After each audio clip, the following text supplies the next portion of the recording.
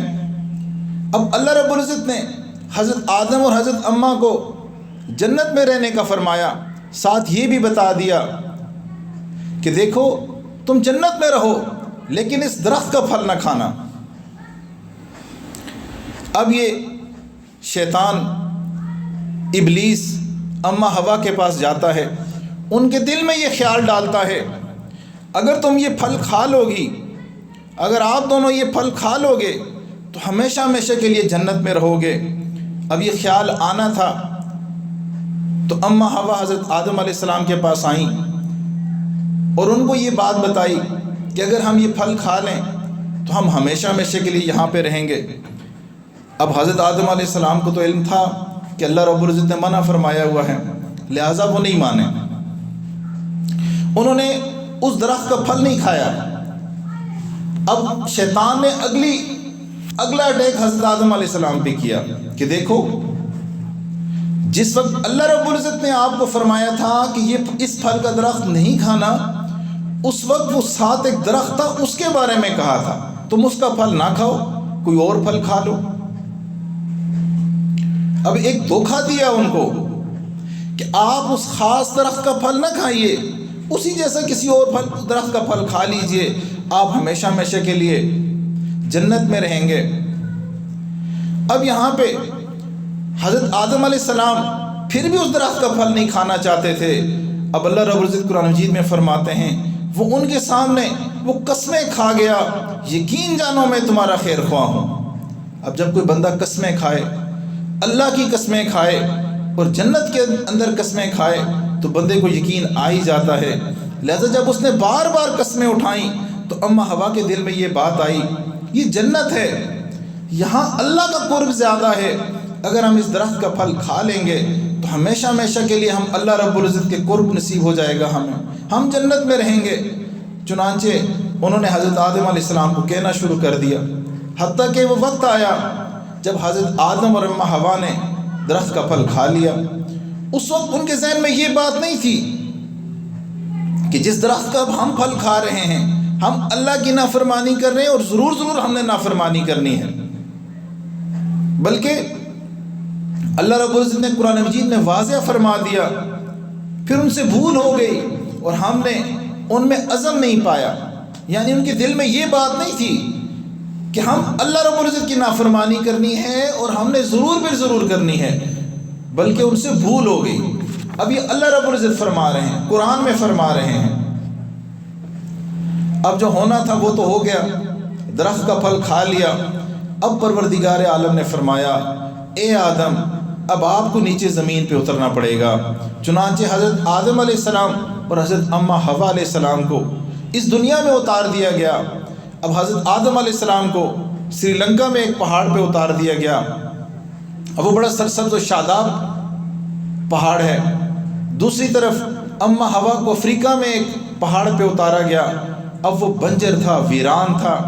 اس کے بارے میں بھی علماء نے لکھا ہے کیونکہ یہ جو غلطی ہوئی تھی، یہ جو بھول ہوئی تھی، اس کا ذریعہ حضرت اماں حوا بنی تھی، لہٰذا ان کو ویران بنجر زمین پہ، بنجر پہاڑ پہ، خشک پہاڑ پہ اتارا گیا۔ اور حضرت آدم علیہ السلام کو سرسبز و شاداب پہاڑ پہ اتارا گیا۔ اب غور کریں، دنیا میں دو ہی انسان ہیں، حضرت آدم علیہ السلام اور حضرت اماں حوا، تو کتنی پریشانی کا عالم ہوگا، کتنی ویرانی ہوگی، اور ساتھ یہ بھی احساس کہ ہم سے بھول ہو گئی، ہمارا رب ہم سے ناراض ہے۔ تو علماء نے لکھا ہے وہ 300 سال تک روتے رہے اور ساتھ سفر کرتے رہے، حتیٰ کہ مکہ کے قریب ایک پہاڑی ہے جبل الرحمت، اس پہاڑی کے قریب پہنچے۔ ایک طرف سے حضرت اماں حوا چلیں، اوپر چڑھ رہی تھیں، ایک طرف سے حضرت آدم علیہ السلام اوپر چڑھ رہے تھے۔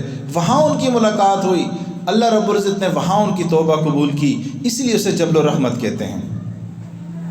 اب جب وہاں ملاقات ہوئی، پھر اللہ رب العزت نے ان کے دل میں ڈالا کہ آپ مکہ کی طرف جائیں، بیت اللہ کی طرف جائیں، تو انہوں نے بیت اللہ کا سفر کیا۔ اب راستے میں مزدلفہ آتا ہے، اب وہ مزدلفہ کا معنی ہے چادر، تو ان کے پاس اس وقت ایک بڑی چادر تھی، تو رات انہوں نے وہاں پہ قیام کیا، جس وجہ سے اس کا نام مزدلفہ پڑ گیا۔ اب اس کے بعد حضرت آدم علیہ السلام نے اللہ رب العزت کا گھر بنایا، اور اماں حوا کا بھی وہاں انتقال ہوا، اور اس شہر کو آج بھی جدہ کہا جاتا ہے۔ اب اتنی تفصیل بتانے کا مقصد یہ ہے، یہ جو شیطان ہے یہ ہمارا بھی دشمن ہے، ہمارے آباء و اجداد کا بھی یہ دشمن تھا، گویا یہ ہمارا خاندانی دشمن ہے، ہمیں اس سے بڑا محتاط ہونا چاہیے۔ اب ایک اور بات سمجھ لیجئے، شیطان نے حضرت آدم علیہ السلام کو پہلے نہیں بہکایا، کیونکہ اسے پتا تھا وہ میری باتوں میں نہیں آئیں گے، اس لیے انہوں نے پہلے اماں حوا کو بہکایا۔ اب یہ جو عورت ہے یہ بڑی کمزور ہوتی ہے، یہ بیچاری پھسلتی بھی جلدی ہے اور پھسلاتی بھی بہت جلدی ہے۔ اب جو یہ شیطان ہے یہ اللہ رب العزت کا ذاتی دشمن ہے، چنانچہ اللہ رب العزت نے ارشاد فرمایا یہ تمہارا بھی دشمن ہے اور میرا بھی دشمن ہے۔ اللہ تعالیٰ نے انسان کے دل میں شیطان کے ساتھ نفرت پیدا کرنے کے لیے قرآن مجید میں بڑے عجیب انداز میں تذکرہ فرمایا ہے، اور یہ قرآن عظیم الشان کا یہ حسن و جمال ہے، جہاں اثر پیدا کرنا ہو وہ اس طرح کی نکات لے کے آتے ہیں۔ اللہ رب العزت قرآن مجید میں فرماتے ہیں، اے آدم کے بیٹو، اے آدم کی بیٹیوں، شیطان کو ایسا موقع ہرگز نہ دینا کہ وہ تمہیں اسی طرح فتنے میں ڈال دے جس طرح اس نے تمہارے ماں باپ کو جنت سے نکالا تھا، جبکہ ان کا لباس ان کے جسم سے اتروا لیا تھا تاکہ وہ ان کو ایک دوسرے کی شرم کی جگہیں دکھا دے۔ اب شیطان کے ساتھ جو دشمنی پیدا کرنے کا ایک اچھوتا انداز ہے، یہی بات اب آپ کو ایک مثال سے میں سمجھا دیتا ہوں۔ فرض کریں اگر کسی بندے کو یہ بتایا جائے کہ تمہارے والدین کو کچھ لوگوں نے گھر سے باہر نکال دیا تھا، اس تک یہ خبر پہنچے گی، اس کو غصہ آئے گا کہ بھئی میرے والدین تھے، اس بندے میں جرت کیسی ہوئی، یہ میرا کیسا دشمن ہے کہ جو میرے والدین کو میرے اپنے گھر سے نکال دیتا ہے۔ اب اسی کو ایک درجے اور دیکھیں، اب اس کو اطلاع ملی کچھ بندوں نے میرے والدین کو گھر سے باہر نکالا، اور ایک بندے نے یہ مشورہ دیا کہ ان کو بے لباس کر دیا جائے، تو انسان کو اور غصہ آتا ہے کہ اتنا کوئی کمینہ شخص ہے، یہ اتنا گھٹیا شخص ہے، یہ کیسی باتیں کر رہا ہے۔ یہی بات ہمیں قرآن میں سمجھا دی کہ شیطان مردود اتنا گھٹیا بندہ ہے، اتنے مکر و فریب والا ہے کہ اس نے آپ کے آباء و اجداد کو بھی جنت سے نکالا تھا، بے لباس کیا تھا۔ دیکھو تم ہرگز اس کے فتنے میں نہ پڑ جانا، اس سے محتاط رہنا، یہ تمہارا دشمن ہے۔ اب دیکھیں ایک نکتے کی بات، یہ جو شیطان ہے یہ اللہ رب العزت کا ذاتی دشمن ہے، لہٰذا اللہ رب العزت نے بھی شیطان سے اپنی ذات کے ساتھ پناہ مانگنے کے لیے تعوذ ہمیں سمجھایا۔ اب اس میں صفاتی نام ہی استعمال کیا، اپنا ذاتی نام اللہ استعمال کیا، تاکہ اے میرے بندو جب تم مجھے پکارو گے میں تمہاری حفاظت کروں گا۔ اب مفسرین نے نقطہ لکھا ہے کہ اللہ تعالیٰ نے تعوذ میں ذاتی نام اس لیے استعمال کیا کہ اللہ تعالیٰ بتانا چاہتے تھے، اے میرے بندے یہ شیطان میرا ذاتی دشمن ہے، جب تمہیں اس سے پناہ مانگنی ہو تو میرا ذاتی نام لے کے پکارنا، میں تمہیں اس سے بچا کر دکھاؤں گا۔ چنانچہ اگر انسان صبح کے وقت 10 دفعہ اعوذ باللہ من الشیطان الرجیم پڑھ لے تو شام تک اس کی حفاظت ہو جاتی ہے، شام کو پڑھ لے تو صبح تک حفاظت ہو جاتی ہے۔ اب یہاں ایک سوال پیدا ہوتا ہے، اگر یہ شیطان اتنا ہی برا ہے تو اللہ رب العزت نے اس کو پیدا کیوں کیا؟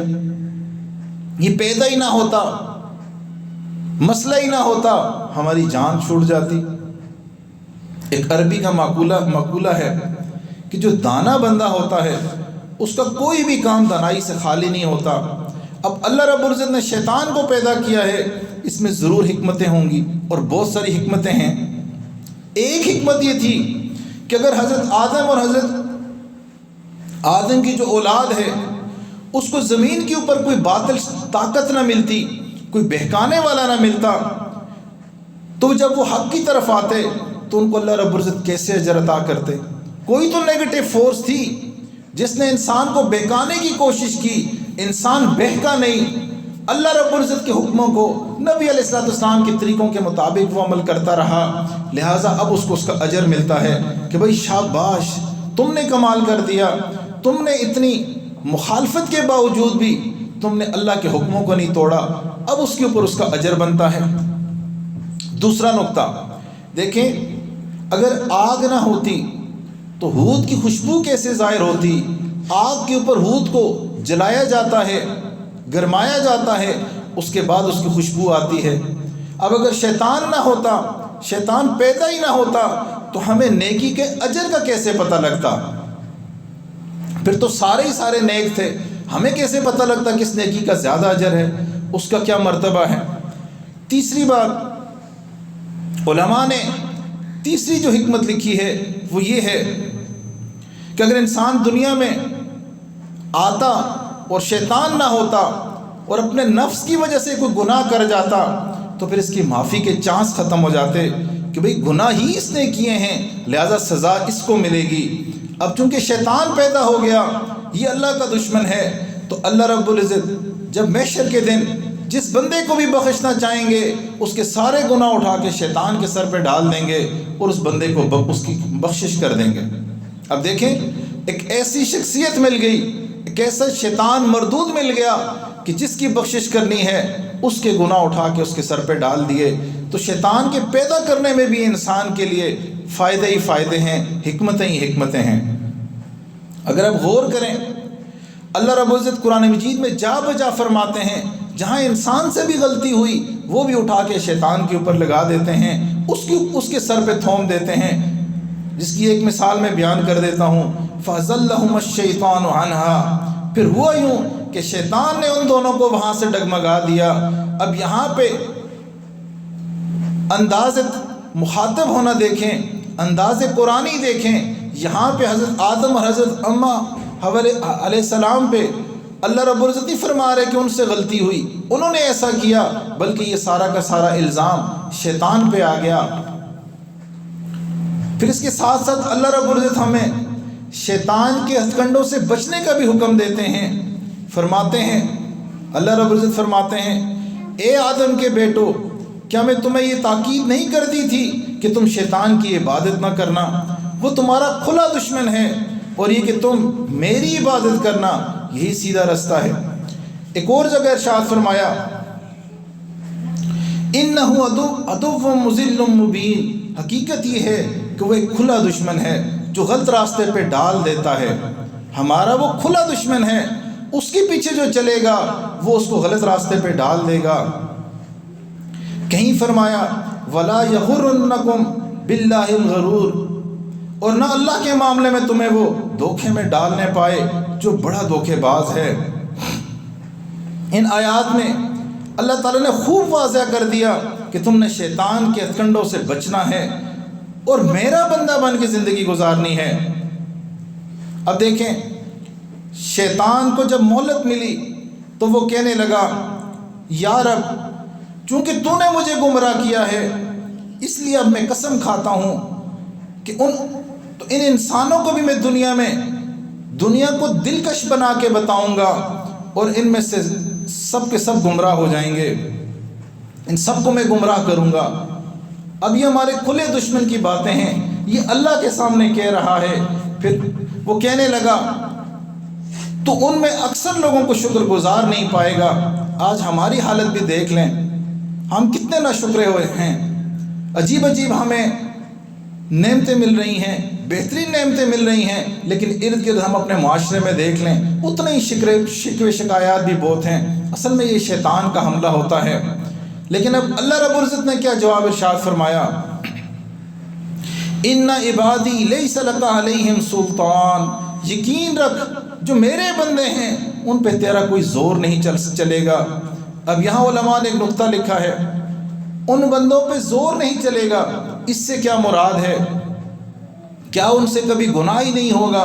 نہیں، اس سے مراد یہ ہے کہ شیطان ان کو کسی ایسے گناہ میں مبتلا نہیں کرے گا کہ جس کی توبہ ممکن نہ ہو، ایسے گناہ میں مبتلا نہیں کرے گا کہ نہیں کر سکے گا کہ جس سے توبہ ممکن نہ ہو، یعنی شرک میں نہیں ڈال دے گا، اور اسی طرح کے کسی ایسے گناہ میں نہیں ملوث کرے گا۔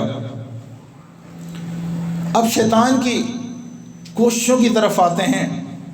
حدیث پاک میں آتا ہے شیطان ابن آدم کے دل پر اپنی سونڈ لگائے ہوئے اندازہ کرتا ہے، بس جب بندہ اللہ رب العزت کے ذکر کرتا رہتا ہے وہ اس سے الگ ہو جاتا ہے، جب وہ اس کو غافل پاتا ہے دوبارہ سونڈ اس کے دل میں ڈال دیتا ہے، پھر یہاں سے اس کو وساوس ڈال رہا ہوتا ہے۔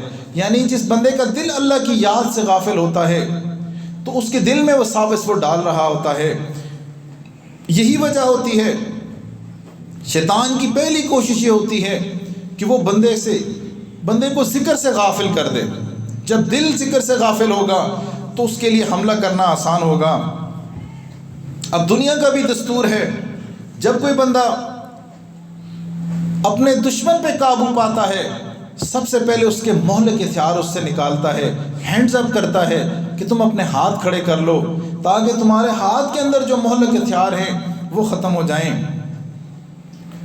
اب اسی طرح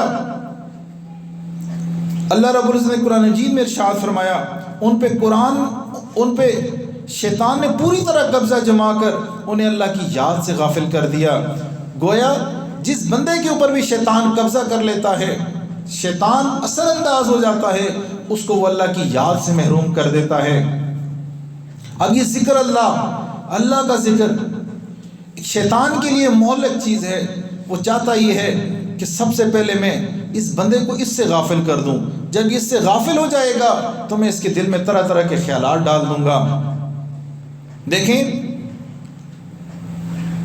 ایک ہوتی ہے فرسٹ ڈیفنس لائن، ہر ملک کی ایک فرسٹ ڈیفنس لائن ہوتی ہے، اسی طرح جو انسان ہے اس کی بھی جو فرسٹ ڈیفنس لائن ہے وہ ذکر ہے۔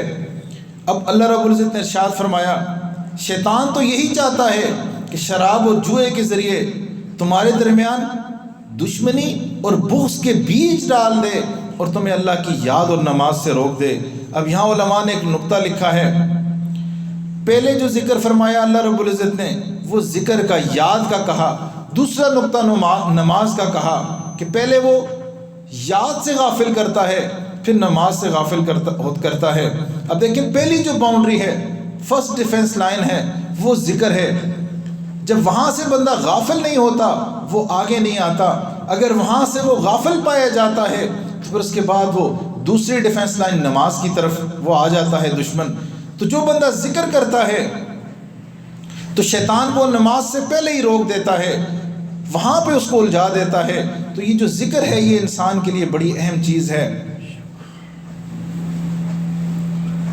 اس لیے ہمیں کوشش کرنی چاہیے کہ ہم اللہ کا ذکر کثرت کے ساتھ کریں۔ اب اللہ رب العزت فرماتے ہیں، جن لوگوں نے تقوی اختیار کیا ہے انہیں جب شیطان کی طرف سے کوئی خیال آ کے چھوتا ہے تو وہ اللہ کی یاد کر لیتے ہیں، چنانچہ ان کی آنکھیں کھل جاتی ہیں۔ یعنی جب بھی شیطان وسوسہ ڈالے، اگر اللہ رب العزت کی انسان یاد کر لے تو یہ شیطان ملعون بھاگ جاتا ہے۔ اب ارشاد باری تعالیٰ ہے، یا ایھا الذین آمنوا اذکروا اللہ ذکرا کثیرا، اے ایمان والو اللہ کو خوب کثرت سے یاد کیا کرو۔ جب انسان کثرت کے ساتھ اللہ رب العزت کو یاد کرتا ہے، اس کا دل غافل نہیں ہوتا، تو شیطان کے وساوس سے وہ بچ جاتا ہے۔ اب یہاں یہ سوال پیدا ہوتا ہے کہ ذکر کثیر سے کیا مراد ہے؟ کتنی کثرت کے ساتھ ہم ذکر کریں تاکہ ہمارا ذکر بھی کثرت میں آ جائے؟ تو اللہ رب العزت فرماتے ہیں جو اٹھتے بیٹھتے اور لیٹے ہوئے اللہ کو یاد کرتے ہیں، یعنی ذکر کثیر سے مراد یہ ہے انسان اٹھتے بیٹھتے لیٹے ہر حال میں اللہ رب العزت کو یاد کرے تو یہ ذکر کثیر ہے۔ تو جب انسان ذکر پہ محنت کرتا ہے، اللہ کا دھیان اس کے دل میں جم جاتا ہے، تو پھر شیطان کے حملوں سے وہ بچ جاتا ہے۔ اب دیکھیں، انسان شیطان کو نہیں دیکھ سکتا، شیطان انسان کو دیکھ لیتا ہے۔ اب ایک طالب علم کے ذہن میں یہ خیال آتا ہے، ایک طالب علم کے ذہن میں یہ سوال آتا ہے کہ بھئی دو پہلوان آمنے سامنے ہوں، لڑائی کرنی آسان ہوتی ہے، پنجہ آزمائی آسان ہوتی ہے، یہ کیسا دشمن ہے، یہ کیسا دشمن ہے جو ہمیں نظر ہی نہیں آتا، ہم اس کو نہیں دیکھ سکتے، وہ ہمیں دیکھ سکتا ہے، تو یہ کیسی لڑائی ہے؟ اب علماء نے بھی اس سوال کا جواب دیا ہے۔ علماء لکھتے ہیں شیطان ہمیں نظر نہیں آتا، اس کے نظر نہ آنے کی وجہ سے جب انسان اور شیطان کی لڑائی ہوتی ہے، مقابلہ ہوتا ہے، تو اللہ رب العزت انسان کی مدد فرما دیتے ہیں۔ اب اس کی مثال بہت سادی سی ہے۔ چھوٹے بچے کو ماں ہاتھ میں ڈنڈا نہیں دیتی کہ جب کبھی تمہیں کوئی لڑائی کرے تو اس ڈنڈے سے مارنا، وہ یہ کہہ دیتی ہے اگر تمہیں کوئی کچھ کہے تو میرے ساتھ بات کرنا، میں دیکھوں گی کہ تمہیں کون کوئی مارتا ہے۔ اب یہی مثال یہاں پہ فٹ آتی ہے۔ اب اللہ رب العزت نے ہمیں فرما دیا کہ جب کبھی شیطان کا خیال آئے، جب شیطان کا وسوسہ آئے، جب آمنے سامنے ہو مجھے یاد کر لینا، میرے نام کے ساتھ پناہ لے لینا، میں خود شیطان کا مقابلہ کروں گا، میں تمہاری طرف سے آ کے اس کا مقابلہ کروں گا۔ اس لیے اس کا نہ نظر آنا بھی ہمارے فائدہ ہے۔ اسی وجہ سے جب ہم لا حول ولا قوت الا باللہ پڑھ لیتے ہیں تو شیطان بھاگ جاتا ہے، بلکہ بھاگتے بھاگتے اس کی ہوا بھی خارج ہو جاتی ہے تو وہ بھاگ جاتا ہے۔ اب یہیں پہ ایک نقطہ، دو دوست تھے، ایک دوست دوسرے کو ملنے آیا، تو جس کو ملنے آیا وہ نماز پڑھ رہا تھا۔ اب جو ملنے آیا تھا وہ چلا گیا، بعد میں آیا، اس نے اپنے دوست کو کہا بھائی میں آپ سے ملنے آیا تھا، آپ نماز پڑھ رہے تھے، میں چلا گیا۔ اب بے تکلف تھے، آگے سے دوسرے دوست نے کہا بھائی میں نماز ہی پڑھ رہا تھا، میں لا حول ولا قوت الا باللہ تو نہیں پڑھ رہا تھا کہ تم بھاگ گئے۔ تو بھائی جب بھی شیطان کا وسوسہ آئے، انسان لا حول ولا قوت الا باللہ پڑھ لے تو انسان کی حفاظت ہو جاتی ہے۔ اب غور کریں، حضرت یوسف علیہ السلام کے اوپر کتنی مشقت آئی، جب ان کو گناہ کی دعوت ہوئی تو قرآن فرماتا ہے، قرآن میں اللہ رب العزت فرماتے ہیں کہ حضرت یوسف علیہ السلام نے کہا معاذ اللہ۔ اب دیکھیں، فوراً اللہ کی پناہ مانگی، اللہ نے ان کی مدد کر دی۔ گویا شیطان کے وساوس سے بچنے کا گور یہی ہے، جب وہ وسوسہ ڈالے ہم اللہ رب العزت کی طرف رجوع کر لیں، فوراً لا حول ولا قوت الا باللہ پڑھ لیں۔ اب یہاں پہ ایک اور نقطے کی بات، وسوسہ انسان کے دل میں آتا ہے۔ اب کون سا وسوسہ شیطان کی طرف سے آتا ہے، کون سا وسوسہ نفس کی طرف سے آتا ہے؟ اب اس کے لیے علماء نے بڑی سمپل بات بتا دی۔ اگر انسان کے دل میں وسوسہ آتا ہے، انسان اس کو چھٹک دے، اس پہ عمل نہ کرے، فوراً ایک دوسری آپشن سامنے آ جائے، تیسری آپشن سامنے آ جائے، تو یہ شیطان کا وسوسہ ہوتا ہے۔ اور اگر انسان کے دل میں کوئی وسوسہ آئے، کوئی گناہ کا خیال آئے، اور انسان چاہے کہ میں یہ نہ کروں، لیکن بار بار ضد ہو، تقاضا ہو، یہ ایک نفس کی طرف سے تقاضا ہے۔ یہ نفس ایک ضدی بچے کی طرح، جیسے ایک بچہ کسی بات پہ اڑ جاتا ہے کہ میں نے آئس کریم کھانی ہے تو کھانی ہی کھانی ہے، ٹھیک ہے، چاہے وہ سردیوں کا موسم ہے، تو اس پہ جیسے بچہ اڑ جاتا ہے، نفس بھی اس کے اوپر اڑ جاتا ہے۔ اب شیطان کے عجیب و غریب کنڈے ہیں لیکن جس سے وہ انسان کو بہکاتا ہے، لیکن اگر انسان کو ان کا پتہ چل جائے تو کافی حد تک انسان اپنا ڈیفنس کر لیتا ہے۔ اب ایک گر شیطان ہر جگہ آزماتا ہے، پہلے وہ کوشش کرتا ہے انسان نیکی ہی نہ کرے، اگر وہ نیکی کرنا چاہتا ہے اس کو ایسا الجھاتا ہے کہ ایک نیکی مثال کے طور پہ 1,00,000 نیکیوں کے برابر تھی، اس کو چھڑوا کے اس سے وہ کام کروا دیتا ہے جس سے 1000 نیکیاں ملیں، گویا بڑے اجر والی چیز ہٹا کے چھوٹے اجر پہ لگا دیتا ہے۔ اب اس کی ایک مثال، ایک بزرگ تھے، ایک دفعہ ان کی تہجد کی نماز قضا ہو گئی، اب وہ دوسرے دن اٹھے، اتنا روئے کہ ان کا برا حال ہو گیا۔ اب اس کے بعد پھر انہوں نے تہجد کی نماز دوسرے دن پڑھنا شروع کر دی، معمول تھا۔ ایک دفعہ وہ بہت تھکے ہوئے تھے، جہاد سے واپس آئے، تہجد کا وقت تھا، آنکھ نہیں کھلی، وقت جانے والا تھا، ایک بندہ قریب آیا، آ کے اس نے ان کو ہلایا، بھائی اٹھیں تہجد کا وقت ہو گیا۔ اب وہ بزرگ اٹھ کے شکریہ ادا کیا، بھائی تو بڑا نیک بندہ ہے، تو کون ہے، تعارف تو کروا۔ اب اس نے کہا میں تو شیطان ہوں۔ اب یہ بڑے حیران ہوئے، او ملعون، تو کسی کا خیر خواہ نہیں ہے، تو نے مجھے تہجد کے وقت کیوں اٹھایا؟ کہتا جی میری مجبوری تھی، پچھلی دفعہ آپ کی تہجد قضا ہوئی، صبح آپ اتنے روئے کہ آپ کو سالوں کے برابر تہجد کا ثواب مل گیا۔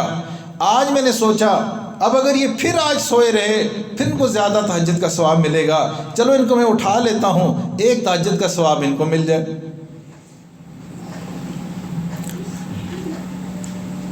اسی طرح ایک بندے دیوار کے سائے میں سوئے ہوئے تھے، ایک بندہ دیوار کے سائے میں سویا ہوا تھا، شیطان آیا، آ کے ان کو اٹھایا کہ جی جلدی کریں، اٹھیں، یہ دیوار گرنے والی ہے اور آپ کی موت واقع ہو جائے گی۔ انہوں نے فوراً وہاں سے چارپائی اٹھائی، سائڈ پہ ہو گئے، جیسے وہ سائڈ پہ ہوئے اسی وقت دیوار گری۔ اب یہ ان کو تو نہیں پتہ تھا یہ شیطان ہے، یہ بڑے ممنون ہوئے، بھائی تو بڑا اچھا بندہ ہے، تو نے میری جان بچائی، اپنا تعارف تو کروا۔ اس نے کہا جی میں شیطان ہوں۔ اس بندہ نے کہا بھائی تو نے میری جان کیسے بچائی، تو کسی کا خیر خواہ نہیں ہے، تو بنی آدم کا خیر خواہ نہیں ہے۔ تو کہنے لگا جی مجھے یہ خطرہ تھا کہیں آپ پہ دیوار گر گئی، آپ کو شہادت کا مرتبہ مل جائے گا، تو میں نے سوچا آپ کی جان بچا دیتا ہوں تاکہ آپ کو شہادت کا مرتبہ نہ ملے۔ اب یہ ملعون اس کے ہر عمل کے اندر بظاہر اچھا بھی لگ رہا ہو، دل فریب بھی ہو، نقصان انسان کا ہوتا ہے۔ اب وجہ یہ ہے کہ یہ اللہ کا بھی دشمن ہے، اللہ کے بندوں کا بھی دشمن ہے۔ اب جو ازدواجی زندگی ہے، کیونکہ نکاح جو ہوتا ہے وہ اللہ رب العزت کے نام کی وجہ سے ہوتا ہے، تو اس کو نکاح سے بڑی چڑ ہے، اچھی ازدواجی زندگی سے اس کو بڑی چڑ ہے۔ اس کی کوشش یہ ہوتی ہے ہر وقت میاں بیوی میں کوئی رنجش ہو، ازدواجی حالات ٹھیک نہ ہوں۔ اب وہ طرح طرح کے فتنے فطور خامدوں کے دلوں میں ڈالتا رہتا ہے۔ اب وہ خامد دوستوں کی مجلس میں ہو پھول کی مانند ہوتا ہے، ہنستا کھیلتا ہے، لیکن جب گھر کے اندر آتا ہے وہ کریلے کے مانند ہوتا ہے، کریلا وہ بھی نیم چڑھا ہوا، اتنی کڑواہٹ ہوتی ہے۔ اب باہر وہ ٹھیک ہے، گھر میں آتا ہے رویہ بدل جاتا ہے، غصہ کرنا شروع کر جاتا ہے۔ اب نوجوان آتے ہیں، بعض دفعہ بات بھی کرتے ہیں، جی حضرت کیا کریں، باہر ٹھیک ہوتے ہیں، گھر کے اندر آتے ہیں غصہ آ جاتا ہے، پارا ہائی ہو جاتا ہے۔ اب وجہ یہ ہوتی ہے کہ شیطان کو سوار ملا ہوا ہوتا ہے، جیسے بندہ گھر میں آتا ہے دعائیں نہیں پڑھتا، شیطان اس کے اوپر حاوی ہو جاتا ہے۔ شیطان پہلے اختلاف ڈلواتا ہے، حتیٰ کہ نوبت جھگڑے تک آتی ہے، جھگڑے کے بعد وہ طلاق کے الفاظ نکلوا دیتا ہے۔ جب عقل ٹھکانے آتی ہے تو بعض میں وہ خود ہی کے فیصلہ کر دیتے ہیں جی غصے میں ہوئی تھی، اور بعض تو ایسی بدبختی غالب ہوتی ہے، اس کے باوجود بھی زندگی ایسے ہی اکٹھے گزارتے ہیں اور ساری زندگی گناہ کبیرہ میں زندگی گزار رہے ہوتے ہیں۔ ہمارے دشمن نے، ہمارے ازلی دشمن نے دیکھیں کیسا کام کر دیا، دونوں میں اختلاف بھی ڈال دیا، ساری زندگی کے لیے گناہوں میں بھی ملوث کر دیا۔ اب ایک مرتبہ ایک آدمی نے شیطان کو دیکھا، اس نے کہا مردود تو بڑا بدماش ہے، تو نے کیا فساد مچایا ہوا ہے، تو آرام سے بیٹھ جا تو پوری دنیا میں امن ہی امن ہو جائے۔ اب اس مردود نے آگے سے جواب دیا، اس شیطان نے جواب دیا جناب میں کیا کرتا ہوں، میں تو خالی انگلی لگاتا ہوں۔ اب وہ بندہ بڑا حیران ہوا، بھائی تو کیسے؟ تو پاس ایک حلوائی کی دکان تھی، اس نے تھوڑا سا شیرہ لیا، ایک دیوار پہ انگلی لگا دی، اس شیرے کے پیچھے مکھی آئی، مکھی کو دیکھ کے اس کے پیچھے چپکلی آئی۔ ایک بندہ دکان کے قریب تھا، اس نے چپکلی مارنے کے لیے دیوار پہ اپنا جوتا پھینکا، وہ جوتا آ کے اس حلوائی کی مٹھائی میں گر گیا، حلوائی اور اس کی لڑائی شروع ہو گئی۔ اب ایک طرف سے جوتا مارنے والے کے دوست آگے، دوسری طرف سے حلوائی کے دوست آگے، اور بہت بڑا جھگڑا بن گیا۔ اب شیطان نے اس بندے کو کہا دیکھو میں تو کچھ نہیں کرتا، میں تو خالی انگلی لگاتا ہوں۔ اب غور کریں، اس ملعون مردود کی انگلی لگانے سے اتنا بڑا جھگڑا پیدا ہو جاتا ہے، تو یہ مردود جب خود حملہ کرتا ہے تو یہ کتنی تباہی مچا دیتا ہے۔ اب جو غصے میں شیطان بڑا کردار ادا کرتا ہے، شیطان ایسے کام کرواتا ہے کہ انسان کو غصہ آ جائے۔ جب انسان غصے میں آ جاتا ہے پھر سارے کے سارے کام اس کا نفس کروا دیتا ہے۔ اس لیے مومن کو چاہیے کہ وہ صبر و تحمل سے رہے، ایسے کاموں سے بچ جائے کہ اس کو ناجائز غصہ نہ آئے، اس کا علاج کرائے۔ یہ ایک روحانی بیماری ہے اور اس کا علاج میں ممکن ہے کہ انسان کا غصہ شریعت کے تابع ہو جائے۔ اب امام غزالی رحمہ اللہ نے اپنی کتاب احیاء العلوم میں لکھا ہے، جب کسی انسان کو غصہ آتا ہے تو شیطان اس کے ساتھ ایسے کھیلتا ہے جیسے کوئی بچہ گیند کے ساتھ کھیلتا ہے۔ اب کسی بچے کو دیکھیں، وہ گیند کے ساتھ کیسے کھیل رہا ہوتا ہے، کبھی ادھر پھینک رہا ہوتا ہے، کبھی ادھر پھینک رہا ہوتا ہے۔ جب انسان پہ غصہ آ جاتا ہے تو وہ شیطان کے ہاتھ میں بال بن جاتا ہے، گیند کی مانند ہوتا ہے، جیسے چاہتا ہے وہ اس کے ساتھ کھیلتا ہے۔ تو آج کل کے نوجوانوں کی یہ سب سے بڑی بیماری ہے، ہر وقت ناجائز غصے میں رہتے ہیں۔ اب یہ بھی ایک بہت بڑی بیماری ہے، اس کی بھی فکر کرنی چاہیے۔ حدیث مبارکہ میں آتا ہے شیطان اپنا تخت پانی پہ رکھا ہوا ہوتا ہے، پھر اس کے جو لشکر ہیں وہ ان کو بھیجتا ہے۔ جب وہ واپس آتے ہیں، ایک کہتا ہے میں نے فلاں کام کروا دیا، وہ کہتا ہے تو نے کچھ نہیں کرایا۔ دوسرا بندہ آتا ہے میں نے فلاں گناہ کروا دیا، کرتے کرتے بہت سارے بندے آتے ہیں، آخر میں ایک بندہ آتا ہے جی میں نے میاں بیوی میں علیحدگی کروا دی، رنجش ڈال دی۔ وہ اس کو بڑی شاباشی دیتا ہے، ہاں تم نے بڑا کام کیا، اور اس کو اپنے قریب جگہ دے دیتا ہے۔ لہٰذا ہمیں اپنے دشمن کی ٹیکنیک کو سمجھنا ہے۔ یہ جو ہمارا دشمن ہے، جو ہمارا دشمن ہے، اس کو ازدواجی زندگی پسند نہیں ہے، اس کی پوری کوشش ہوتی ہے کہ کسی نہ کسی طرح میں اس رشتے کو ختم کر دوں۔ حضرت عبداللہ بن مسعود رضی اللہ تعالیٰ عنہ سے روایت ہے، نبی علیہ السلام نے ارشاد فرمایا تم میں سے کوئی ایسا متنفس نہیں ہے، یعنی کوئی ایسا بندہ نہیں ہے جس کے ساتھ دو رقیب ہمہ وقت نہ ہوں، ایک جنوں میں سے ہے اور ایک فرشتوں میں سے ہے۔ اب صحابہ کرام نے عرض کیا اے اللہ کے نبی علیہ السلام آپ کے ساتھ بھی؟ تو فرمایا ہاں میرے ساتھ بھی، لیکن اس پہ میرے اللہ نے میری مدد فرما دی، وہ میرا مطیع و فرما بردار ہو گیا، اب وہ مجھے سوائے خیر کے کوئی اور بات نہیں کہتا۔ لیکن ہم انسانوں کو بڑے خطرے والی بات ہے، ہر وقت ہمارا شیطان ہمارے ساتھ ہوتا ہے، وہ طرح طرح کے ہمیں وساوس ڈال رہا ہوتا ہے۔ لہٰذا ہمیں چاہیے کہ ہم بھی اللہ رب العزت سے ہر وقت دعائیں مانگا کریں۔ اب دیکھیں جو اللہ کی محبت میں، اللہ کی معرفت کے لیے جو محنت کر رہے ہوتے ہیں انہیں سالکین کہا جاتا ہے۔ اب اس سالکین کو دو طرح سے گمراہ کرتا ہے، ایک شہوات کے ذریعے، شہوتوں کے ذریعے، نفسانی خواہشات کے ذریعے۔ اب بندہ آتا ہے توبہ بھی کر لیتا ہے، لیکن غیر محرم سے تعلق ہوتا ہے، غیر محرم سے دلی تعلق ہوتا ہے، جس کی وجہ سے وہ شیطان اس کو وہاں الجھائے رکھتا ہے، فائدہ نہیں اٹھانے دیتا۔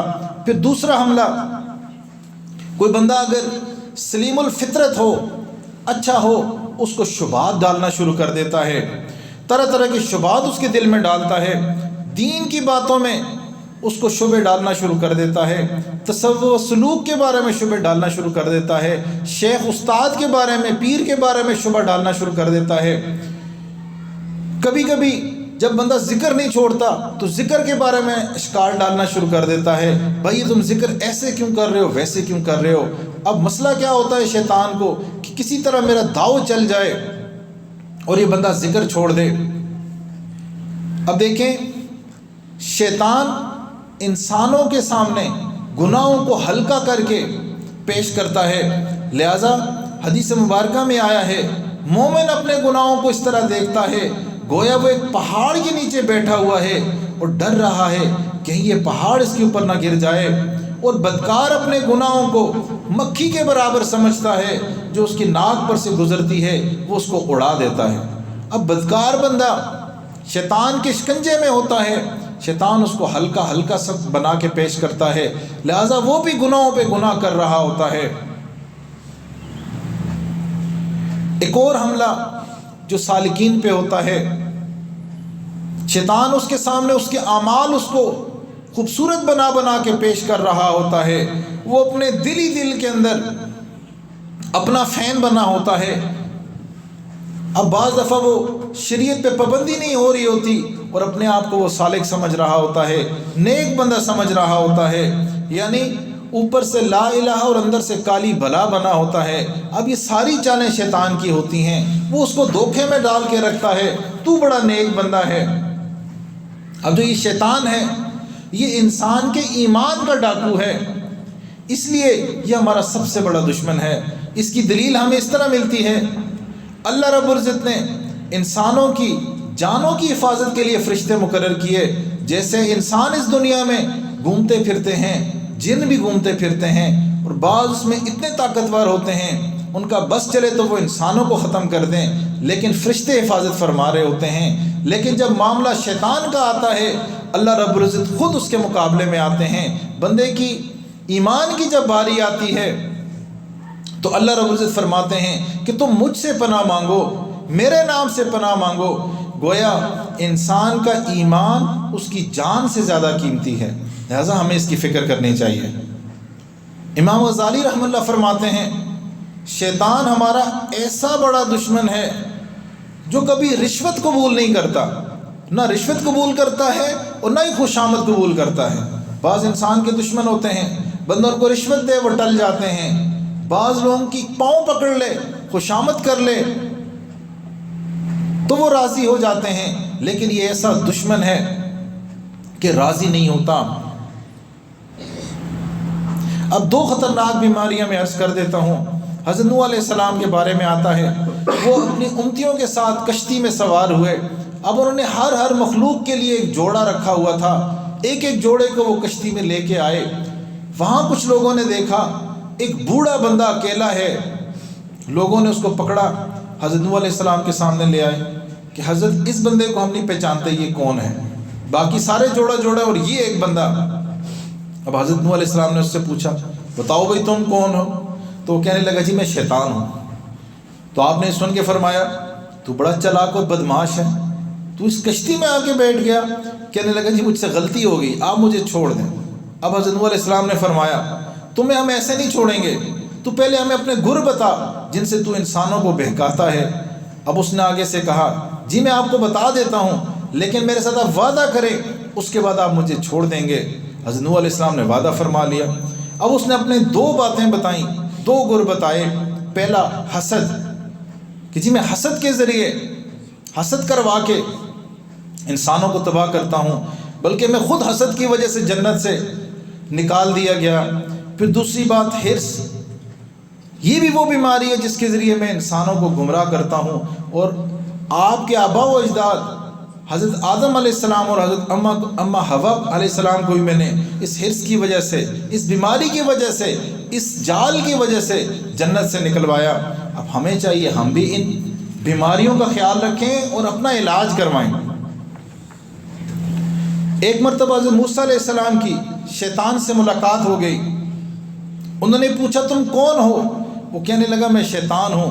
انہوں نے فرمایا تم لوگوں کو گمراہ کرنے کے لیے بڑے ڈورے ڈالتے ہو، تمہارے تجربے میں کون سی بات آئی وہ کہنے لگا آپ نے بڑی عجیب بات پوچھ لی ہے. پھر کہنے لگا میری 3 باتیں میری تجربات کا نچوڑ ہیں. پہلی بات یہ، کسی غیر محرم کے ساتھ تنہائی میں نہ بیٹھنا، کیونکہ میں مرد کے دل میں عورت کی کشش ڈال دیتا ہوں، عورت کے دل میں مرد کی کشش ڈال دیتا ہوں، اور یہ کام میں اپنے چیلوں سے نہیں کرواتا، یہ میں خود کرتا ہوں. دوسری بات، جب کبھی اللہ رب العزت کے ساتھ کوئی بندہ وعدہ کرتا ہے اس کو چاہیے کہ وہ فوراً پورا کر لے، ورنہ میں کوشش یہ ہوتی ہے کہ میں وہ وعدہ توڑوا دوں. مثال کے طور پہ کوئی بندہ کہتا میں آج سے نماز شروع کروں گا، میں کوئی خاص کام کروں گا، خاص نیکی کا کام کروں گا، تو وہ فوراً کر لے، ورنہ میں اس سے توڑوا دیتا ہوں وعدہ. اور تیسری بات، جب کوئی صدقہ کی نیت کرے اس کو چاہیے کہ وہ فوراً کر لے، ورنہ میری کوشش یہ ہوتی ہے میں اس کو بھلا دوں، اور جس کو میں بھلا دیتا ہوں اس کو یاد بھی نہیں رہتا کہ میں نے نیت کی بھی تھی یا نہیں. اب حدیث پاک میں آیا ہے عورتیں شیطان کی رسیاں ہیں، عورتیں شیطان کا ایسا جال ہیں جس میں آدمی پھنسی جاتا ہے. حسن بن صالح رحمہ اللہ فرماتے ہیں میں نے سنا ہے شیطان عورت سے کہتا ہے تو میرا آدھا لشکر ہے اور تو میرے لیے ایسے تیر کی مانند ہے، جب میں مارتا ہوں تو وہ نشانہ خطا نہیں کرتا، اور تو میری بھید کی جگہ ہے، اور تو میری حاجت پہ لانے والی کاسد کا کام کرتی ہے. یہی وجہ ہے شیطان نے مردوں کو عورتوں کے ذریعے تباہ کر دیا اور عورتوں کو مال کے ذریعے تباہ کر دیا. تزکیہ نفس نہ ہو، نوجوان ہوگا یا بوڑھا ہوگا، بد نظری کا مریض ہوگا. اب ہمارے جو اسلاف ہیں اس عورت کے فتنے سے بڑے ڈرتے تھے. حضرت ابو ہریرہ رضی اللہ عنہ کے بارے میں آتا ہے جب وہ بوڑھے ہو گئے، بال سفید ہو گئے، اس وقت یہ دعا مانگا کرتے تھے اے اللہ میں زنا اور چوری سے آپ کی پناہ مانگتا ہوں. کسی نے یہ دعا سنی تو پوچھا آپ صحابی رسول ہو کر بوڑھے ہو کر بھی ایسی دعا مانگ رہے ہیں؟ فرمانے لگے میں کیسے اپنے نفس سے بے خوف ہو جاؤں، حالانکہ ابلیس ابھی زندہ ہے. ہمارے ایک سلسلے کے شیخ تھے حضرت خواجہ عبد المالک صدیق، حضرت خواجہ عبد المالک رحمہ اللہ چوک قریشی والے. ان کے بارے میں آتا ہے کہ ایک دفعہ وہ کسی اپنے مرید کے گھر میں گئے. اب وہ بوڑھے تھے، جس کے گھر گئے اس کی بیوی نے آگے پردے کا اہتمام نہ کیا. انہوں نے فوراً اپنے اس مرید کو بلایا اور کہا بھائی اپنی بیوی کو پردے کا اہتمام کرواؤ، میں بوڑھا ہوں، میرا نفس میرا شیطان تو جوان ہے. تب اس مرید کو بات سمجھ آئی اور اس نے فوراً پردے کا اہتمام کیا. ہمیں بھی چاہیے کوئی بھی صورت ہو، کوئی بھی حال ہو، جو شریعت کا حکم ہے پردے کا، ہم اس پہ عمل کریں.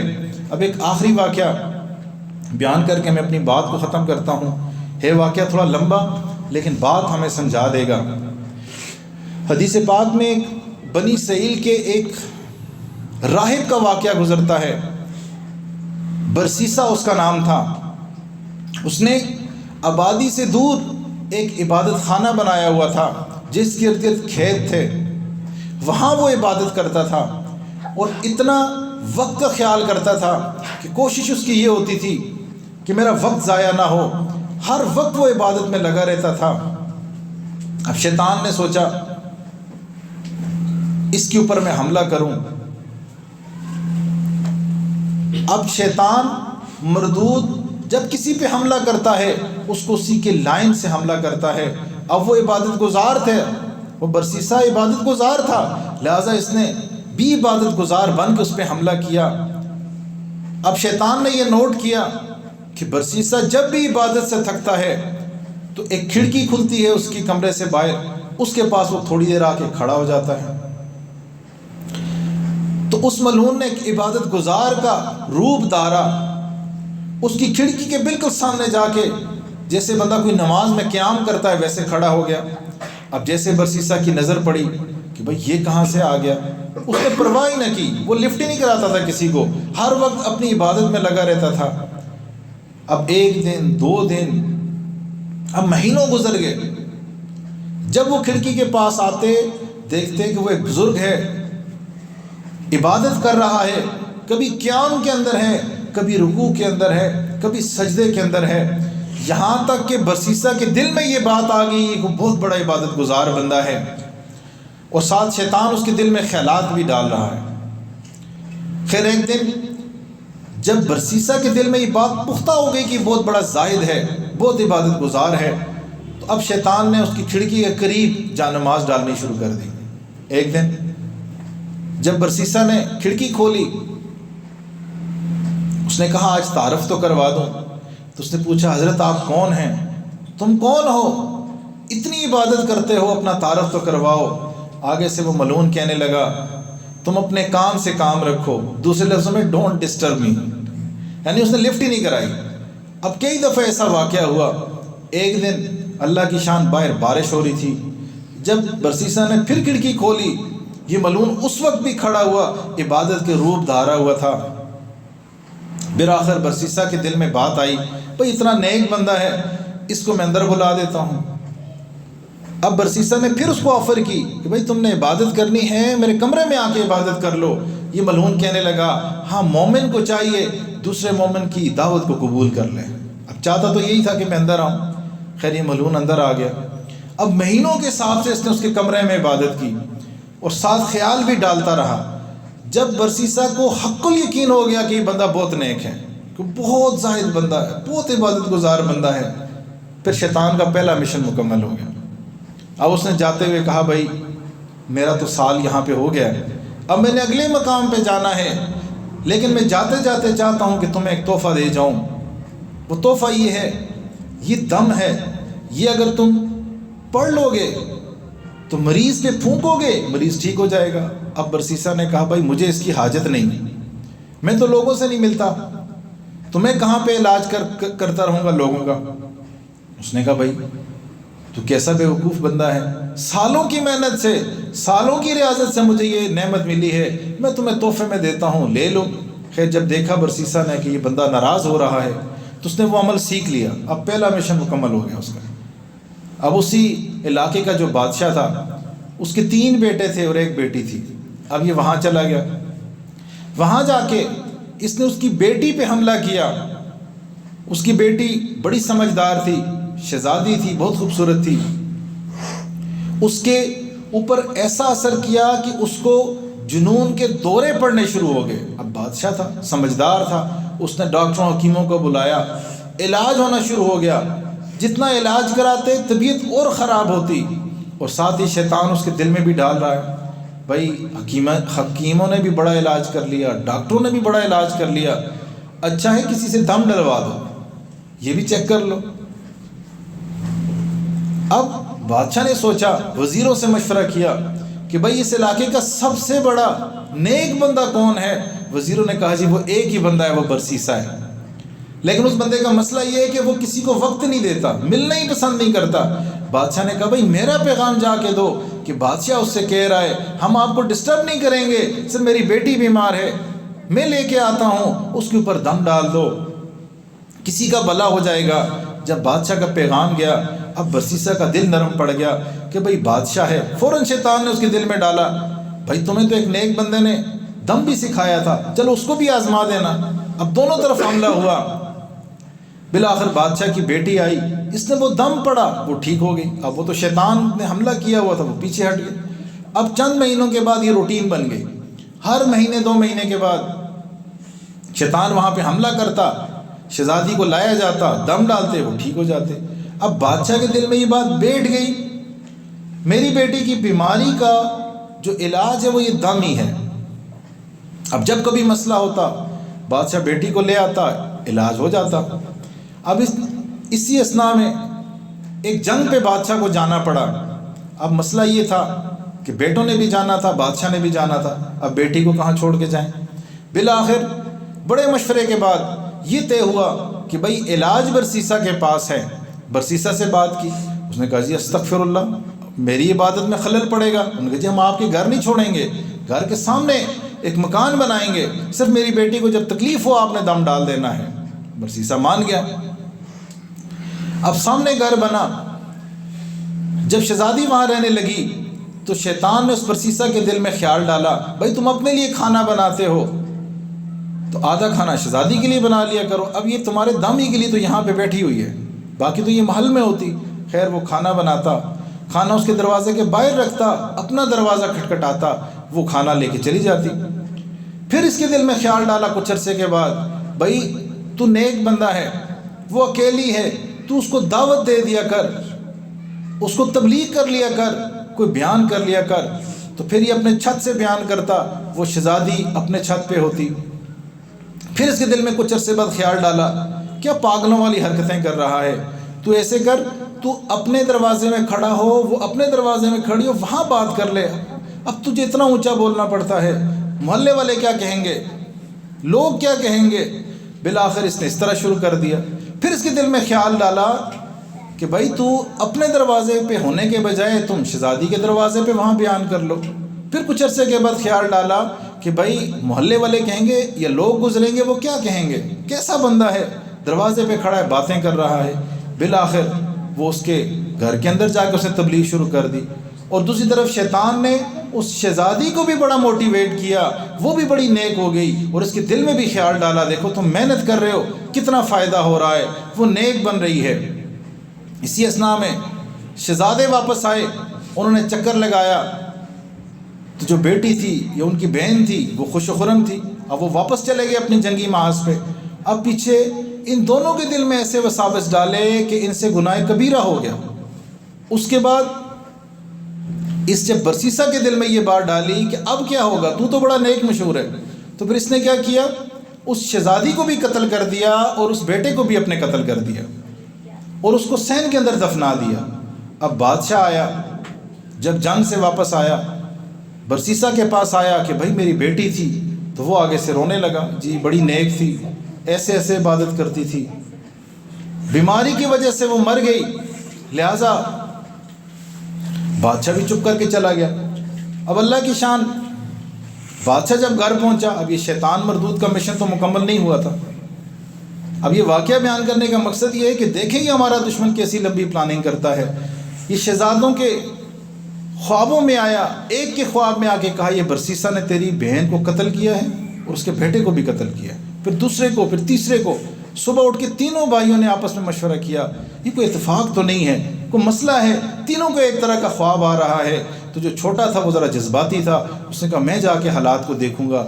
باقی بھائی بھی چلے گئے، جب سین کو کھودا تو دونوں کی ہڈیاں نکل آئیں، ثبوت مل گیا۔ اب برسیسا کو قید کر دیا گیا۔ جب قید کیا، قاضی کے پاس لائے تو اس نے اقرار کر لیا۔ اب اس کو پھانسی کی سزا ہو گئی۔ اب دیکھیں ہمارا دشمن یہاں تک ہی کام نہیں کرتا، کہاں سے اٹھایا کہاں پہ پھینکا۔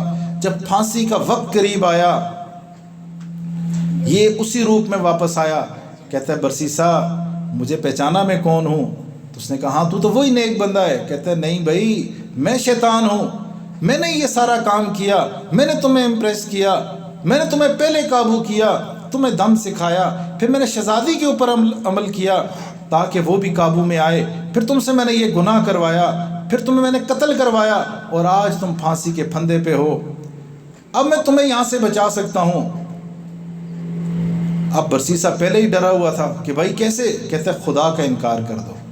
اب وہ ایسا پریشان ہوا تھا، اس سے یہ حرکت ہو گئی، جیسے اس نے کفر کیا تو جلاد تھا، اس نے وہ رسی کھینچ دی اور وہ بندہ پھانسی پہ لٹک گیا۔ اب سوچیں یہ ملعون کیسی پلاننگ کرتا ہے، ہمیں اس سے کتنا بچنے کی ضرورت ہے، اب ہمیں کتنی فکر کی ضرورت ہے۔ اللہ تعالیٰ سے دعا ہے جو کہا جو سنا اس پہ عمل کرنے کی توفیق عطا فرمائے، اور ہمیں اپنا دشمن پہچاننے کی توفیق عطا فرمائے۔ وآخر دعوانا الحمدللہ رب العالمین۔ توبہ کے کلمات پڑھ لیتے ہیں۔ میں بھی توبہ کی نیت کرتا ہوں، آپ لوگ بھی توبہ کی نیت کر لیں تاکہ اللہ رب العزت کے ساتھ ہماری صلح ہو جائے، اللہ ہماری حفاظت فرما دیں۔ میرے ساتھ ساتھ یہ کلمات پڑھیں، مستورات مناسب آواز سے کہ باہر آواز نہ آئے۔ بسم اللہ الرحمن الرحیم۔ لا الہ الا اللہ محمد الرسول اللہ، آمنت باللہ وملائکتہ وکتبہ ورسلہ والیوم الآخر والقدر خیرہ وشرہ من اللہ تعالی والبعث بعد الموت۔ آمنت باللہ کما ہوا بأسمائه وصفاته وقبلت جميع أحكامه إقرار باللسان وتصديق بالقلب أشهد أن لا إله إلا الله وأشهد أن محمدا عبده ورسوله أستغفر الله ربي من كل ذنب وأتوب إليه أستغفر الله ربي من كل ذنب وأتوب إليه أستغفر الله ربي من كل ذنب وأتوب إليه برحمتك يا أرحم الراحمين۔ کلمات پڑھنے سے ہم توبہ طائب ہو گئے۔ 5 اعمال کریں گے تو انشاءاللہ ہم توبہ پہ قائم رہیں گے۔ پہلا کام استغفار صبح و شام، استغفر اللہ ربی من کل ذنب واتوب الیہ، درود شریف 100 دفعہ صبح و 100 دفعہ شام، اللہم صلی علی سیدنا محمد وعلی آل سیدنا محمد وبارک وسلم۔ تیسرا کام تلاوت قرآن مجید، 1 پارہ ہو بہت اچھا، نہیں تو آدھا پارہ، 1 رکوع، چند آیات، کچھ نہ کچھ تلاوت ضرور کریں، اللہ کے کلام کے ساتھ ہمارا تعلق قائم رہے۔ چوتھا کام، ہم لوگ جو بھی کام کر رہے ہیں، جو بھی کاروبار کر رہے ہیں، جو بھی جاب کر رہے ہیں، جس بھی شعبے میں کام کر رہے ہیں، ہاتھ سے کام کاج کرتے رہیں، دل اللہ رب العزت کی یاد کی طرف متوجہ رہیں۔ یا اگر کام بہت کمپلیکس ہے، بہت مشکل ہے، بھائی کام شروع کرنے سے پہلے تھوڑی دیر دل کی طرف متوجہ ہو جائیں، دل کی توجہ کو اللہ کی طرف کر کے پھر کام شروع کریں۔ 5واں کام، یہ اینٹی بایوٹک ہے، یہ کریں گے تو انشاءاللہ ہمارے دل کی ظلمتیں ختم ہو جائیں گی، ہمارے قلب کا تصفیہ ہو جائے گا اور نفس کا تزکیہ ہو جائے گا۔ اس کا طریقہ بڑا آسان ہے، صبح و شام نماز کے بعد، یا جس کے لیے جو وقت آسان ہے، بہتر ہے باوضو ہو کے قبلہ رو ہو کے بیٹھ جائیں۔ جو زمین پہ بیٹھ سکتا ہے زمین پہ بیٹھے، اگر جس کو جوڑوں کا مسئلہ ہے کرسی پہ بیٹھ جائیں، آنکھیں بند کر کے اپنی توجہ کو سمیٹ کے دل کے اوپر لگا دیں، خیال سے یہ نیت کریں، یہ خیال سے نیت کرنی ہے، اللہ کی رحمت آ رہی ہے، میرے دل میں سما رہی ہے، میرے دل کی بیماریاں کٹ کٹ کے گر رہی ہیں، میرا دل روشن ہو رہا ہے، اور شکریہ کے طور پہ کہہ رہا ہے اللہ اللہ، اور میں سن رہا ہوں۔ اب تھوڑی دیر اس کی پریکٹس کر لیتے ہیں، اپنی آنکھوں کو بند کر دیجئے، اپنی توجہ کو سمیٹ کے دل کے اوپر لگا دیجئے، اور خیال سے یہ نیت کریں کہ اللہ کی رحمت آ رہی ہے، میرے دل میں سما رہی ہے، میرے دل کی بیماریاں کٹ کٹ کے گر رہی ہیں، میرا دل روشن ہو رہا ہے، اور شکریہ کے طور پہ کہہ رہا ہے اللہ اللہ، اور میں سن رہا ہوں۔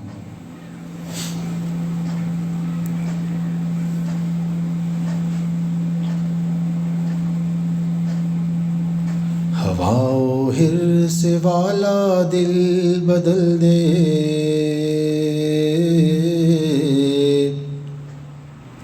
میرا غفلت میں ڈوبا دل بدل دے، بدل دے دل کی دنیا، دل بدل دے، خدایا فضل فرما دل بدل دے۔ یہ کیسا دل ہے سینے میں الہی،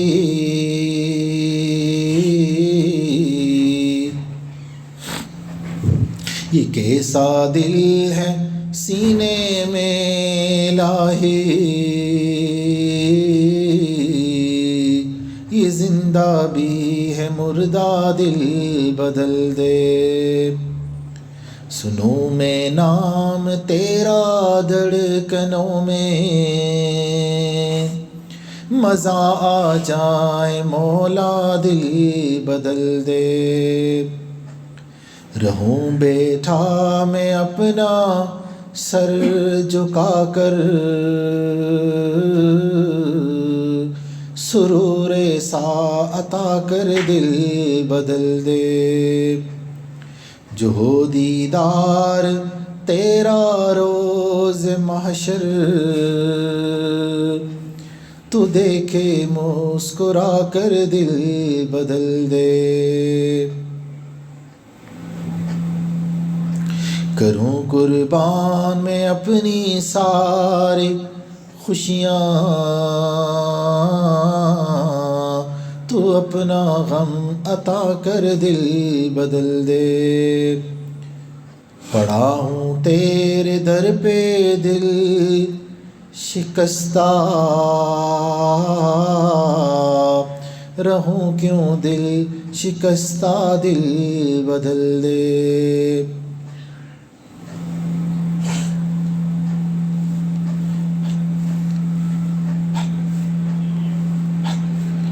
لا الہ الا اللہ محمد رسول اللہ. دعا کر لیجئے. سبحان ربی الاعلی الوہاب. اللہم صلی علی سیدنا محمد وعلی آل سیدنا محمد وبارک وسلم. اے اللہ ہم آپ کے عاجز مسکین بندے ہیں, ہم پہ رحم فرما دیجئے, کرم فرما دیجئے, فضل فرما دیجئے. اللہ ہم کمزور ہیں, آپ قوی ہیں. اللہ قوی کو سجدہ ہے کمزور کی مدد کرے. اللہ ہماری مدد فرما دیجئے. اللہ نفس و شیطان کے معاملے میں ہماری مدد فرما دیجئے. اللہ ہمیں ایک لمحہ بھی نفس و شیطان کے حوالے نہ فرما. اللہ ہمارے صغیرہ گناہوں کو معاف فرما دیجئے. اللہ ہمارے کبیرہ گناہوں کو معاف فرما دیجئے. اللہ جو گناہ دن میں کیے معاف فرما دیجئے, جو راتوں میں کیے وہ معاف فرما دیجئے. اللہ جو گناہ محفلوں میں کیے وہ معاف فرما دیجئے, جو تنہائیوں میں کیے وہ بھی معاف فرما دیجئے. اللہ جو گناہ یاد ہیں وہ بھی معاف فرما دیجئے, جو کر کے بھول گئے وہ بھی معاف فرما دیجئے. اللہ زندگی گزرتی جا رہی ہے, مانند برف پگھلتی جا رہی ہے. اللہ کب تک ہم غفلت والی زندگی گزاریں گے؟ اللہ کب تک ہم بے توجہی والی نمازیں پڑھیں گے؟ اللہ اس سے پہلے کہ لوگ ہمیں کفن پہنائیں ہمیں تقوی کی پوشاک عطا فرما دیجئے.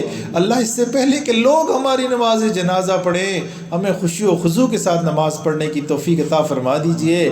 اللہ جیسے ہمیں بننا چاہیے تھا ہم نہ بن سکے, اللہ پیشانی کے بالوں سے پکڑ کے ہمیں ویسا بنا دیجئے جیسا ہمیں ہونا چاہیے تھا.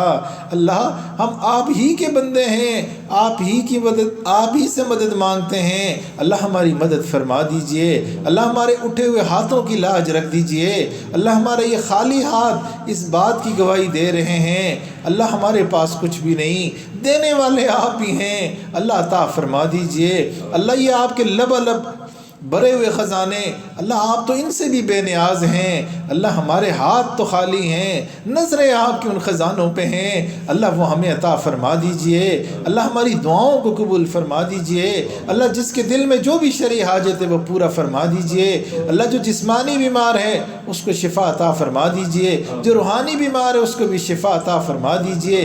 اے میرے مولا ہمارا معاملہ تو آپ کی نیم نگاہ پہ موقوف ہے, ہم پہ محبت کی ایک نگاہ ڈال دیجئے. وہ محبت کی نگاہ جو آپ نے بشر حافی رحمہ اللہ پہ ڈالی تھی, شراب خانے میں بیٹھے ہوئے تھے, اللہ آپ نے محبت کے جام پلا دیے. اللہ اپنی محبت کے جام پلا دیجئے. اللہ ہم شراب خانے میں تو جمع نہیں ہیں, اللہ ہم کوئی گناہ کے لیے تو نہیں آئے, اللہ ہم تو آپ کو آپ سے منانے کے لیے آئے ہیں. اللہ مان جائیے, اللہ ہم سے راضی ہو جائیے. اللہ محبت کی نگاہ ہم پہ ایسے ڈال دیجئے جیسے آپ نے فضیل بن عیاض رحمہ اللہ پہ ڈالی تھی. اللہ ڈاکوؤں کے سردار تھے, اللہ آپ نے اولیاء کا سردار بنا دیا. اللہ یہ دعا مانگتے ہوئے ڈر بھی لگتا ہے کہیں آپ کی طرف سے ندا نہ آ جائے. میں محبت کی نگاہ بلال پہ ڈالتا تھا, میں محبت کی نگاہ سمیہ پہ ڈالتا تھا. اپنے عملوں کو تو دیکھو. اللہ ہم نے دنیا میں دیکھا جب کسی سخی کے در پہ جاتے ہیں وہ یہ نہیں پوچھتا کیا لے کے آئے ہو, وہ تو پوچھتا ہے کیا لینے آئے ہو. آپ تو اللہ سب سے بڑی سخی ذات ہیں. ہم آپ سے آپ کی محبت کا تقاضا کرتے ہیں. اللہ اپنی محبت عطا فرما دیجئے, اپنی رضا عطا فرما دیجئے. اللہ ہمیں اپنے محفوظ بندوں میں شامل فرما دیجئے. اللہ آپ نے ہمیں معاف نہ کیا, شیطان خوش ہوگا, اچھا ہوا آئے, وقت نکالا اور کچھ حاصل بھی نہ ہوا. اللہ ہمیں معاف فرما کے اپنے محفوظ بندوں میں شامل کر کے شیطان کا منہ کالا کر دیجئے. اللہ ہمارا یہاں بیٹھنا قبول فرما دیجئے. اللہ ہمارے اخلاص میں برکتیں عطا فرما دیجئے. اللہ اس مجلس کو قبول فرما لیجئے. ہے میرے مولا ہم نے دنیا میں دیکھا جب کوئی جرگہ چلا جاتا ہے بڑے سے بڑا مسئلہ حل ہو جاتا ہے. اللہ ہم جرگی کی صورت میں بیٹھے ہوئے آپ کو منا رہے ہیں, اللہ مان جائیے. اللہ ہم نے دنیا میں دیکھا خواتین کا جرگہ چلا جائے قتل کے مقدمے ختم ہو جاتے ہیں. اللہ یہ تیری نیک بندیاں اللہ جرگے کی صورت میں ہیں، اللہ مان جائیے، اللہ راضی ہو جائیے، اللہ نہیں راضی ہونا پھر بھی راضی ہو جائیے۔ اللہ آپ کے محبوب علیہ الصلوۃ والسلام نے ہمیں تو آپ ہی کا در بتایا، اور ساتھ یہ بھی فرما دیا وہی شقی و بدبخت ہے جو یہاں سے خالی جاتا ہے۔ اللہ ہماری دعاؤں کو قبول فرما دیجئے، شقی و بدبخت ہونے سے بچا دیجئے۔ اللہ موت تو آنی ہے، بس اتنی دعا ہے، پہلے آپ راضی ہوئیے گا، پھر کلمہ طیبہ عطا فرمائیے گا، اور اپنی رضا کی حالت میں اس دنیا سے رخصت ہونے کی توفیق عطا فرما دیجیے گا۔ اللہ قبر کے معاملے آسان فرما دیجیے گا، اللہ محشر کے معاملے آسان فرما دیجیے گا۔ اللہ ہمیں آزادی کی قدر کرنے کی توفیق عطا فرما دیجیے۔ اللہ ہمارا ملک طرح طرح کے بحرانوں میں گھرا ہوا ہے، اللہ اس کی حفاظت فرما دیجیے۔ اللہ ہمیں بہترین حکمران عطا فرما دیجیے، شریعت کا بہترین نظام عطا فرما دیجیے۔ اے میرے مولا ہمارے ملک کے دشمنوں کو ہدایت عطا فرما دیجیے، جن کے نصیب میں ہدایت نہیں ان کو چن چن کے دفع دور فرما دیجیے۔ اللہ علماء طلباء کی حفاظت فرما دیجیے، مساجد مدارس کی حفاظت فرما دیجیے، دعوت و تبلیغ کے کام کی حفاظت فرما دیجیے۔ اللہ جن خانقاہوں میں اللہ اللہ ہوتی ہے ان کی حفاظت فرما دیجیے۔ اے میرے مولا نبی علیہ الصلوۃ والسلام نے سمت کے لیے جتنی بھی خیریں مانگی، اللہ وہ ساری خیریں ہمیں عطا فرما دیجیے۔ جتنے شرور سے پناہ مانگی، اللہ ہمیں سارے شرور سے پناہ عطا فرما دیجیے۔ اللہ اس مدرسے کو قبول فرما دیجیے، اللہ اس کے چاہنے والوں کو قبول فرما دیجیے۔ اللہ ہم سب کی نسلوں میں دین جاری فرما دیجیے، یہاں کی معلمات طالبات کو قبول فرما دیجیے۔ اللہ اس اہل محلہ پہ رحمت فرما دیجیے، اس ٹاؤن پہ رحم فرما دیجیے، اس ملک پہ رحم فرما دیجیے۔ اللہ ہماری دعاؤں کو قبول فرما دیجیے۔ وصلی اللہ تعالیٰ علی خیر خلق محمد وعلی آلہ وصحبہ اجمعین برحمتک یا ارحم الراحمین۔